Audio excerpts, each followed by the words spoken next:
পনির কে না ভালোবাসে। এই রেসিপিটা যদি চটজলদি বানানো যায় বা অকেশান উপলক্ষে ভাত রুটি সবার সঙ্গেই একটা তরকারিতেই বাজিমাত করতে পারেন, তাহলে একটুখানি টুক করে দেখে নিন বন্ধুরা। কম উপকরণে একদম ঘরোয়া মশলা দিয়ে দারুণ গ্রেভিওয়ালা রেসিপি আপনিও বানাতে পারেন।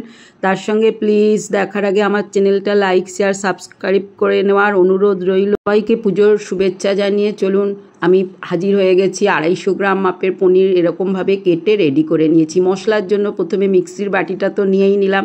এবার এর মধ্যে চটজলদি ব্যবহারের জন্য প্রথমে 1 থেকে 1.5 চামচ একটু আদা কুড়িয়ে নিয়ে দিয়েছি, ধনে পরিমাণ মতো 1 চামচ মতো, একটু জিরে 1 চামচ যোগ করে দিয়েছি, আর সামান্য কিছু মশলার মধ্যে যোগ করেছি একটা শুকনো লঙ্কা ঝালের জন্য, কাঁচা লঙ্কাও টেস্টের জন্য 2-1টা দিতেই পারেন, আর 3-4টে পনির এরকম যোগ করে দিয়েছি। কটা টমেটো যোগ করে দিলাম ছোট করে কুচিয়ে।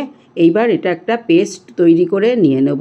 ততক্ষণে আমি পটল কতগুলো ভেজে নিয়েছি, আলুগুলোও তেলে ভেজে রেডি করে নিয়েছি।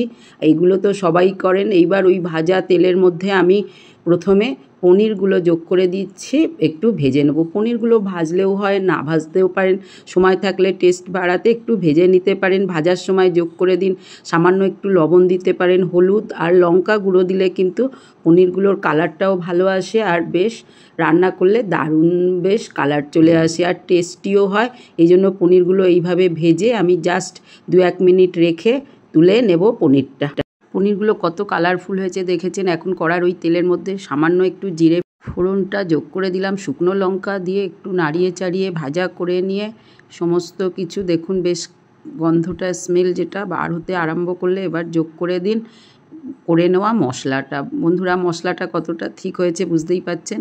এইবার মশলাটা দিয়ে আস্তে করে একটু নাড়িয়ে চাড়িয়ে একটু কষে নিন। কাঁচা ভাবটা যখন চলে যাবে সেই ফাঁকেই যোগ করে দিন হলুদ লঙ্কা গুঁড়ো প্রয়োজন মতো দিয়ে আরেকটু কষে নিন।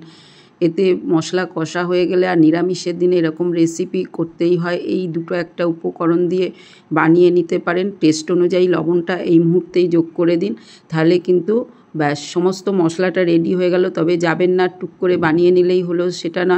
একটু কষা মশলা হয়ে গেলে এবার যোগ করে দিন ভেজে নেওয়া আলুগুলো দিয়ে একটু নাড়িয়ে মিশিয়ে দিন। আলুগুলো ভালো করে ভেজে নিলে বেশ অনেকটাই হয়ে যায় আর চটজলদি হয়ে যাবে। এবার যে পটলগুলো রেখেছিলাম আমি কতগুলো পটল তুলে রেখে বাকিগুলো যোগ করে দিয়েছি। এইবার আস্তে করে নাড়িয়ে মিশিয়ে একটুখানি চাপা দিয়ে দিয়ে কষে ড্রাই করে নিয়ে নিন, যাতে ব্যাস পটল আর আলুর সঙ্গে মশলাটা মিশিয়ে যায়। এক্ষেত্রে এবার একটু জলটা যোগ করে দিন, যেরকম গ্রেভি রাখবেন। এবার ফুটতে আরম্ভ করেছে, মানে বুঝতেই পাচ্ছেন মশলাটা বেশ মিশে যাচ্ছে। ধীরে ধীরে একটুখানি হতে দিন, আর বেশ ভালো করে ভাজা বলে চটজলদি রেসিপি হয়ে যাবে। কষা মশলার মধ্যে আরেকটু সামান্য জল যোগ করেছি, আমি ঝোলটা খুব একটা রাখতে চাই না। এবার একদম রেডি হয়ে কারিটা পুরো তেলটা বের হয়ে গেছে, ততক্ষণে ভাজা পনিরটা এবারে যোগ করে দিয়ে দিন। বন্ধুরা পনিরের রেসিপিটা এইভাবে করে দেখুন, আর 2-4টে পনির যদি মশলার সঙ্গে দিয়ে যান আপনি গ্রেভিটা ঠিক হবে। কেবল তাই না, টেস্টি একটা মশলা তৈরি হয়ে গেছে, আর কম উপকরণেই আপনার রেসিপিটা রেডি। ব্যাস বন্ধুরা এবার প্রয়োজন মতো ফুটিয়ে নিন, গরম মশলা যোগ করে দিন, আর মরিচ একটু দিয়ে দিন। আমি মরিচ গুঁড়ো দিয়েছি, একটু মরিচের ঝালটা নিরামিষে ভালোই লাগে। গরম মশলাটাও এই ফাঁকে দিয়ে দিলাম।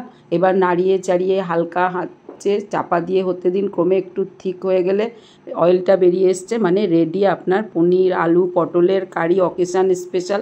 তাহলে হাতের মধ্যে সহজেই বানিয়ে ফেলতে পারবেন। বাঙালিদের 12 মাসে 13 পার্বণ, আর অনেকে সপ্তাহে সোমবার শনিবার বৃহস্পতিবার নিরামিষ খান। সুতরাং এক তরকারি দিয়েই আপনার রেসিপিটা রেডি হয়ে গেল, আর কতটা অল্প তেলেও কীরকম অয়েলি হয়ে গেছে। তাহলে বন্ধুরা বানিয়ে ফেলুন, ট্রাই করুন হেলদি রেসিপি। ভালো লাগলে আমার সঙ্গে থাকুন। আপনাদের সাহায্য আপনাদের সহযোগিতা আমার চলার পথ আশা করি সুগম করবে।